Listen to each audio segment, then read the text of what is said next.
E aí, galerinha, tudo bem? Como vocês estão? Espero que muito bem.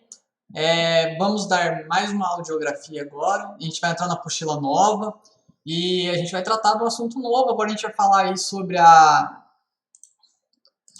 o relevo da Terra, né? Então, é um assunto novo para a gente falar sobre as formas do relevo. Então, esse é o nosso primeiro contato aí com isso. Daqui a pouco a gente vai ver o relevo do Brasil, o relevo dos continentes africano, do continente da América do Sul, da América, perdão, e aí a gente vai ver esses formas de relevo que a gente vai encontrar por aí, beleza? Mas primeiro a gente vai falar de uma forma geral, para vocês entenderem o conceito da palavra relevo e assim por diante, beleza? Vamos continuar então? Bom, o relevo então ele pode ser definido aí como as formas da superfície do planeta Terra. O relevo ele se origina e transforma-se sob a interferência de dois tipos de agentes. Os agentes internos, também conhecidos como endógenos, e os externos, conhecidos como exógenos, tá bem? Então são esses dois agentes aí, marquem bem, dois agentes, que vão fazer a interferência, originar e transformar esse relevo da Terra, tá bem? Bom, ele corresponde a um conjunto, então, de formações apresentadas pela litosfera. Essas formas são definidas pela estrutura geológica combinada com ações da dinâmica interna e externa da Terra. Então, várias ações de vulcões, terremotos, que são as placas tectônicas, erosão do solo. Então, são várias coisas aí que vão acabar modificando a formação do solo. Isso ocorre geralmente durante muitos e muitos anos, milhões de anos, aí, centenas de anos, para acontecer essa formação da maneira que a gente tem hoje, tá bem? Bom, então é um conjunto também é um conjunto das formas da crosta terrestre que se manifestam desde o fundo dos oceanos, então, até as terras emersas, que são as terras que a gente vê. O que resulta, então, nas forças endógenas, internas, e exógenas, externas. Lembrem bem assim, endógenas e exógenas, hein? Bom, o relevo, então, ó, a gente vai ver ali ó, os agentes externos, tá? Que são os que são de fora para dentro, né? São os exógenos e são modeladores do relevo. Então, eles vão fazer a morfoestrutura. Então, eles vão modelar esse relevo, tá bem? E os agentes internos, que são os endógenos, os formadores do relevo. Então, eles vão formar o relevo e o exógeno vai moldar o relevo, tá bem? Aí tá bem clarinho no mapinha, né? Bom, vamos primeiro então aos agentes endógenos do relevo. Bom, eles são responsáveis então pela formação do relevo, pela criação ou gênese. Então, o relevo endógeno, ele é o que vai criar o relevo, tá bem? Isso é importantíssimo, criar o relevo. E ele é dividido então em três tópicos, não sei se vocês estão vendo minha mão aqui embaixo, então vai ver aqui em cima, três tópicos.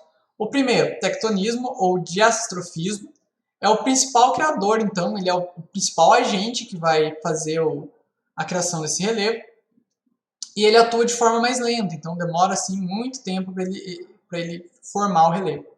E ele também é dividido em duas formas, o tectonismo horizontal ou o tectonismo vertical, ok? Bom, no segundo, então, teremos os abalos sísmicos e no terceiro, o vulcanismo, beleza? A gente vai ver cada um deles agora. Bom, a formação dos continentes, por exemplo, a gente tem ali, que nem na GIF ali, a gente tem a formação do continente, ele era todo juntinho, e com o decorrer do tempo, do passar do tempo, ele vai se separando até ter essa nova configuração que a gente tem hoje. Um exemplo, na África, por exemplo, hoje, no continente africano, existem fendas em uma parte do continente onde ele está se subdividindo de novo, e é graças à movimentação das placas tectônicas. Bom, voltando aqui rapidinho, ó, vejam bem ali como está a GIF aqui do lado e o mapinha ali também. Ó. O mapinha está todo juntinho, né? E ali na GIF ele já está se separando. Então, ó, os argumentos então que são usados aí para a teoria da deriva continental, né, são 4 argumentos que vão ser divididos aí. O primeiro é o morfológico, o segundo é o geológico, o terceiro é o paleontológico e o terceiro é o paleoclimático, tá bem?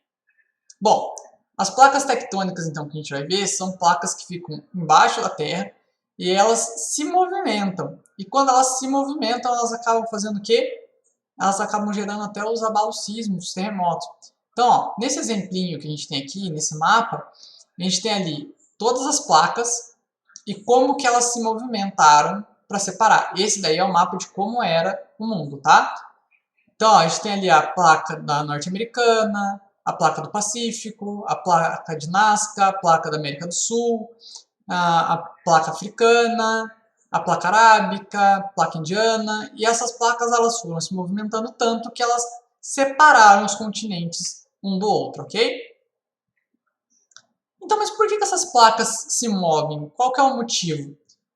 As placas elas começam então a mover-se a partir dos rifetes, devido às correntes de convecção magmáticas, ou seja, o magma ele vai se mexendo e quando ele se mexe ele acaba mexendo com as placas tectônicas. Então aqui a gente tem os exemplinhos, outros exemplos no caso, que são os limites entre as placas tectônicas. Então são esses três modos ali, que são paralelas, a que é convexa que lá entra e a que são aqui, uma do lado da outra. Então temos o limite divergente, que uma diverge da outra, a convergente, que é uma em cima da outra, e a transformantes, que é uma que vai para cada lado, ok? Bom, quais são as consequências, então, da movimentação das placas tectônicas? Vamos lá, são alguns aí, vamos ver quais são. O primeiro, então, é o afastamento de duas placas em sentido contrário, tá? Sentido contrário é qual? Divergente. Então, vamos lá. A expansão do fundo dos oceanos, então vai aumentar o fundo do oceano. A abertura de fendas, então ela vai abrir fendas. A formação de dorsais oceânicas e o distanciamento entre os continentes. Então, esse afastamento divergente, ele vai fazer o quê? Ele vai afastar os continentes, ele vai criar aberturas de fendas, que são buracos, né? As formações das dorsais oceânicas e a expansão do fundo do oceano. Já aqui na consequência de movimentação das placas tectônicas, então, tipo, a outra segunda é a convergência, que é uma entrando na outra, tá? Então, ó, a convergência de uma placa para outra, ela pode provocar o quê? A destruição de parte da crosta terrestre, que ela tá entrando, então ela está fazendo uma subdução. A formação de fossa oceânica e cadeias montanhosas, então ela que vai levantar para fazer as cadeias montanhosas. E uma intensa atividade sísmica vulcânica. Então ela vai provocar várias atividades sísmicas, né, que são os terremotos, e os vulcões também vão entrar em erupção, ok?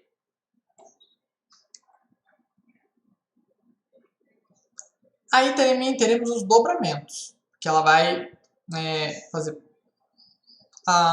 uma convexa e outra assim, ok?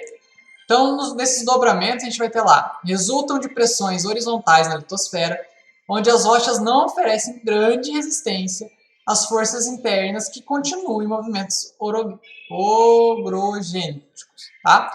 E esses dobramentos, então, eles ocorrem em diferentes eras geológicas, desde a pré-cambriana e cenozoica, e são formações que ocorrem em terrenos jovens e, portanto, não existem no Brasil. Importantíssimo. Por que ele não existe no Brasil? Porque a geologia do Brasil é muito antiga. E como ele fica em cima da placa tectônica, ele não tem o abalo sísmico e a formação de terreno ela não é nova. A formação de terreno no Brasil é antiga pra caramba, entendeu? Bom, voltando aqui, a gente tem lá então também os falhamentos. A gente veja os exemplos primeiro. A gente tem a falha inversa, a falha normal e a falha transcorrente. A falha inversa é quando a parte de cima ela sobe, a outra desce. A normal é quando uma desce e a outra sobe. E a transcorrente é quando uma vai para cada lado. Ok? Fácil de entender, né? Enfim, ela ocorre em terrenos de pouca plasticidade, compostos por camadas rochosas existentes ou rígidas e resistentes às forças internas, que se quebram, em vez de dobrar. A pressão dá-se de forma vertical e constitui de movimentos epirogenéticos, tá? Epirogenéticos. E ela produz as fraturas que ocorrem de duas formas. a paraclase ou falha ou a diáclase fissura. Então, a falha e a fissura, tá bem? Então, ó, a parte mais elevada é chamada de pilar, então a parte mais alta é pilar, e a parte mais baixa é chamada de fossa tectônica, ou esse outro nome lá, tá? E aí vamos ficar na fossa tectônica. Ela ocorre uma fratura sem que haja um desnivelamento, chamado de diáclase. Então, ela vai fazer a fratura, que ela vai entrar, né? Uma parte vai subir, outra vai entrar, e ela não causa o que? Sem ter esse desnivelamento, ela não vai ficar ondulada, ela vai ficar desse jeitinho que tá aí no mapa. Já os abalos sísmicos, então vamos ver lá. O abalo sísmico também conhecido como terremoto, muito famoso, né? A gente vê bastante filme sobre isso, a gente vê bastante notícias sobre isso, principalmente tipo, no Japão, nos Estados Unidos, que tem bastante. Ele é um tremor da superfície terrestre produzido por forças naturais, que são situadas então no interior da costa terrestre e profundidade variável. Então ele tem uma variação aí, né, da sua profundidade. Ele pode ser mais fundo, mais raso e assim por diante. Ele ocorre pela liberação de ondas sísmicas que vão se manifestar em uma outra parte do relevo. Então, ó, a gente tem ali o hipocentro, que é onde ela vai acontecer, e o epicentro, onde ela vai ter a sua maior força, digamos assim. Então, ó, o hipocentro é o local do surgimento, enquanto o epicentro é o local de manifestação. Então, é onde ele vai se manifestar ali, onde vai ser a parte mais forte do abalo sísmico em si. A magnitude desse abalo ela é determinada pela escala Richter, é uma escala que vai, quanto mais alta, maior, mais forte é o terremoto. As principais consequências são, então, vibração do solo, abertura de falhas, deslizamentos de terra, tsunamis e mudanças na rotação da Terra. Dependendo da força do terremoto, ele muda até a rotação da Terra. Tem noção disso? É muito forte. Enfim. Já no vulcanismo, por exemplo, onde tem vulcão, a gente sabe que vai ter sempre formações geológicas novas, diferente da do Brasil, que é bem antiga. Então, são chamados de vulcanismo fenômenos geográficos relacionados com atividades vulcânicas, obviamente, através da quais o magma do interior da Terra chega até a superfície. Então, esse magma vai sair do centro da Terra e vai vir até a superfície. Eles surgem pelo rompimento da crosta e são classificados em 3 tipos: ativos, inativos e extintos. Então, tem vários vulcões inativos no mundo, tem vários ativos e tem alguns extintos, mas que as pessoas ainda acreditam que ele pode um dia voltar. Ali, então, na imagem, a gente tem uma formação de os números, né, que respondem a cada parte do vulcão. Então, no primeiro, a gente tem a câmara magmática, onde fica o magma que vai ser expelido. A segunda ali é a rocha, onde, obviamente, está embaixo, né? A terceira é a chaminé, por onde ele vai passar. A 4, que é ali embaixo, onde é a parte plana, é a base dele. Temos depósito de lava, fissura, assim por diante. Tem várias coisinhas que eu vou mandar para vocês lerem melhor, porque acho que está pequenininho para vocês. Bom, agora chegamos nos agentes exógenos do relevo, né? Eles são os modeladores do relevo, eles vão moldar o relevo, eles que vão fazer todo o trabalho por cima do relevo. Os principais agentes exógenos ou externos, então, são o intemperismo, a erosão ou a sedimentação. Então, o intemperismo está ali, é onde está ali em cima, né? A erosão é quando ele cai dali, a sedimentação é quando ele leva o sedimento para outro lugar. Dos agentes que a gente vai ter, por exemplo, os rios, que formam as planícies fluviais e os deltas, as chuvas, onde as enxurradas vão provocar o desgaste do solo e podem provocar o aparecimento de vossorocas, e o mar, onde as águas oceânicas modificam a forma do relevo litorâneo por meio de um trabalho construtivo e destrutivo, ou seja, a água do mar vai batendo tanto naquela parte de água, naquela parte da superfície da terra, que ele vai acabar destruindo essa parte, geralmente, ou até construindo.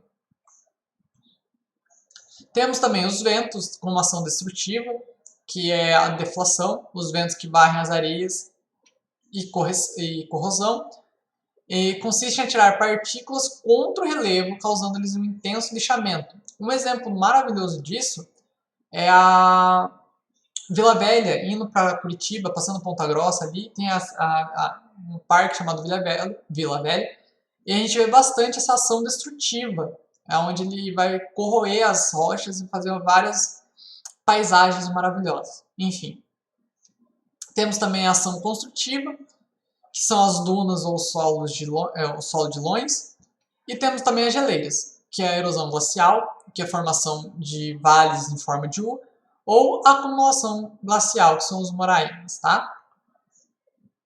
Agora a gente vai pegar um pouquinho de exemplo de cada um aí, algumas fotos, né?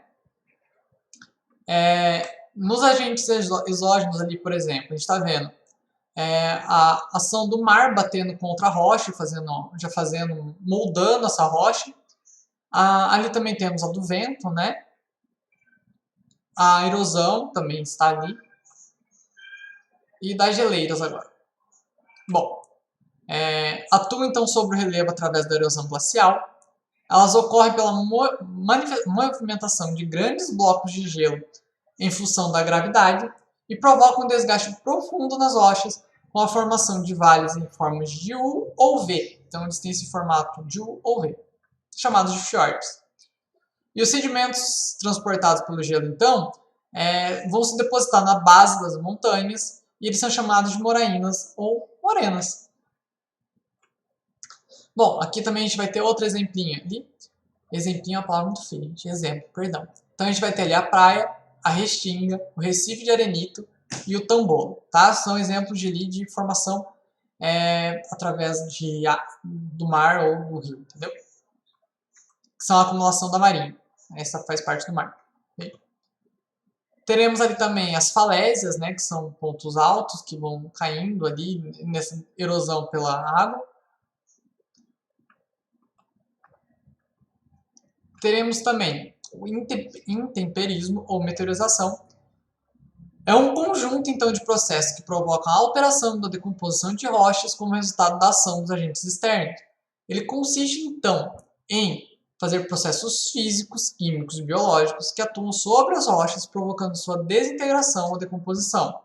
Ela pode ser física ou mecânica, atuação mecânica da água, do vento, da temperatura. Ela pode ser química, quando sua constituição é alterada, a constituição química, né, dele, ou biológica pela ação dos seres vivos. Então ali a gente vai ter alguns exemplos, ok? Então a gente tem ali o intemperismo físico, o intemperismo químico e o intemperismo biológico. Na erosão, galerinha, eu acho que esse aqui é o mais fácil para vocês verem, principalmente quem for no sítio ou até mesmo aí na cidade. Reparem bem que sempre tem uma camada de terra, e nessa camada de terra sempre tem algum buraco, alguma coisa assim onde a água passa, a água das chuvas. Então, quando a água da chuva vai passando naquele local, naquela terra, ela vai levando um pouco da terra e ela vai fazendo alguns buracos, cavando alguns buracos, e esse é o chamado processo de erosão. Mas aí a gente tem outro processo também, que é a sedimentação, que é o quê? Quando a água da chuva passa e vai levando esses restícios de terra e assim por diante, na verdade ela está fazendo transporte desse sedimento, e esse sedimento vai parar em algum outro local, e isso vai constituir uma nova paisagem. Mas vamos lá. Erosão, então, é o conjunto de processos de modelagem da paisagem. É a remoção e transporte de sedimentos. A deposição desse material em um novo local é denominada sedimentação, tá? Então a gente vai fazer uma revisãozinha básica aqui para a gente poder entender tudo que está ocorrendo nesse momento. Vamos lá. É hora da revisãozinha nossa, então esse gráfico aqui eu vou mandar para vocês. Porque eu acho que ficou bem pequenininho, mas vou mandar para vocês terem ele como base para ter o estudo de vocês, tá? Então a gente tem ali agentes internos e endógenos, tectonismo e vulcanismo, onde a gente vai ver ali epirogênese e orogênese, e também introduções e erupções. Então tem tudo ali bem formuladinho para vocês, tá bem? E nos agentes externos ou exógenos, a gente vai ter ali os rios, os gelos, os ventos e os mares. Então a gente vai ter todas as formações para a gente poder estudar. Se vocês puderem, imprimam essa tabelinha para a gente usar ela durante as aulas, tá bem?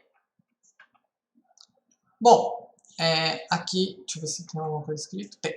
As formas do relevo continental, então. Como que ele funciona? Vamos prestar atenção lá da esquerda para a direita. Lá na esquerda, lá no comecinho, a gente tem o quê? O mar. Vocês estão vendo ali o mar, os coqueirinhos. Então, ali naquela parte do mar, a gente vai ter o nível do mar, a altura do mar. Tudo que for acima disso é acima do nível do mar, abaixo do nível do mar. Então, a gente vai ver mudanças climáticas, mudanças de temperatura, algumas mudanças de relevo graças ao nível do mar, questão de altitude, de falta de ar, assim por diante. Bom, aquela primeira camada, junto quase com o nível do mar, é chamada de planície. Acima da planície estão os planaltos, então vamos sempre lembrar, em cima tem o planalto, embaixo a planície. E mais embaixo ainda, lá no fundão, que seja abaixo do nível do mar, a gente tem a depressão absoluta, tá? Tudo que for abaixo do nível do mar chama depressão absoluta. Lá em cima, quando a gente tem um terreno muito, já chamando montanhoso, né? Um terreno montanhoso, que ele é muito alto. E depois a gente tem, quando tem essa montanha muito alta, a gente também pode ter o relevo, a depressão relativa. Que ela é uma parte profunda, mas ela não é tão profunda quanto a depressão absoluta, ok? Então a gente vai ver ali as principais formas de relevo, da mais alta para a mais baixa. Então a primeira são as montanhosas, são aquelas regiões em que ainda hoje os processos internos superam os externos, ou seja, quando ela começou, quando ela existiu, foi um processo interno, tá? A gente viu lá o processo interno que fez ela existir ali. E é comum, no entanto, considerar as montanhas aquelas áreas que, mesmo antigas, apresentam altitudes superiores a 300 metros. Então, são áreas que têm 300 metros acima do nível do mar. Os planaltos, então, elas são superfícies elevadas, com ondulações suaves, são delimitados por escarpas que constituem declives e nos quais os processos de destruição superam de construção. Então, a gente já vai estar vendo um processo aí de destruição do solo. Entre os fatores externos predominantes, os agentes de desgaste dessa parte está a sedimentação.